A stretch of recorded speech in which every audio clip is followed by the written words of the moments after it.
Think about this for a second. You step into a conference room, you tap a single button, and the lights dim. The projectors fire up, the screens lower, and the audio system powers on, perfectly synchronized. This is the power of control systems. Here is what we'll cover in this video. We will talk about what control systems do and why that matters. We'll talk about the core components, CPUs, interfaces, signals, and we'll also talk about different types of control systems, from simple contact closures to full networked automation. So what is a control system? In the Pro AV world, control systems are what makes complex multi-device environments simple and user-friendly. They tie together projectors, audio mixers, DSPs, lighting, video walls, conferencing systems, and more into a single intuitive interface. Some people like to think of a control system as a conductor for a Pro AV ensemble. Each device is like an instrument, but without a conductor that ties all this together, it will be the sound of chaos. So how does a control system simplify complex tasks? Without one, you might need to manually power up each device, change inputs manually on a switcher, or set lighting levels at a wall panel. Or maybe you would have to adjust volume at separate devices. On the other hand, when you have a control system, you might have one button that does everything with one press. So control systems, in their essence, they abstract complexity and make great experiences feel effortless.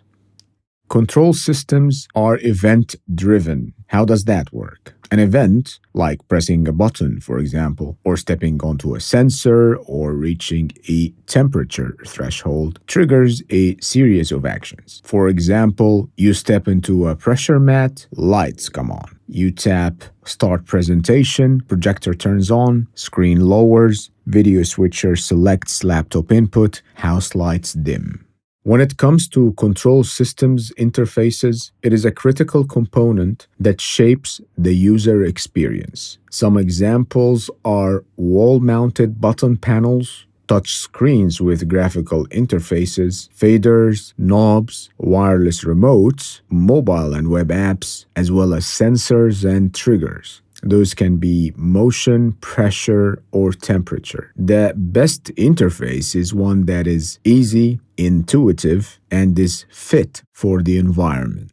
At the heart of any control system lies the CPU, or the central processing unit. The CPU runs the programmed sequences, receives commands from users or sensors, sends control signals to the Pro AV equipment, and manages devices' status feedback. Some complex systems that you will encounter in the field may use distributed intelligence, where multiple processors or edge processors handle different parts of the network. Large enterprise estates use that approach. So how do devices communicate? Control signals are how CPUs and devices talk. There are two main types: bidirectional and unidirectional communication. In bidirectional ones, devices confirm it received and executed the commands. For example, projector reports back that it is powered on or lamp is on. Unidirectional one. In a unidirectional communication approach, the CPU sends a command, but there is no feedback, there is no confirmation. External monitoring may be needed. There are many types of control systems. They aren't one size that fit all. They come in several flavors. The simplest form of control is contact closure. It's a simple on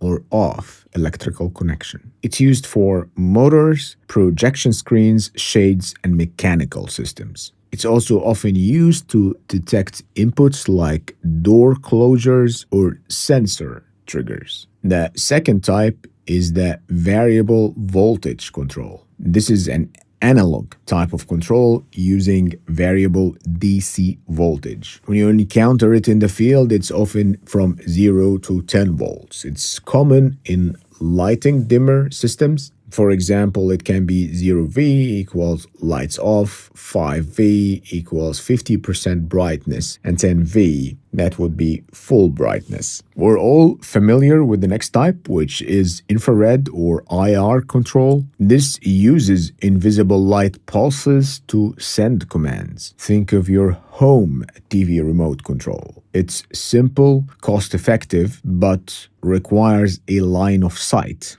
Of course, there is no device feedback. It's a one-way type of communication. Note that bright sunlight and LED lights can disrupt IR systems, so just remember that when you are working in the field. The most common type in Pro AV is the serial digital control. It's a reliable, wired communication using digital codes. The legacy one, although popular, the RS-232. It is old school, but still widely used for AV device control. It has a limited distance. The RS-422 and the 485, they support longer distance and multi-device capable.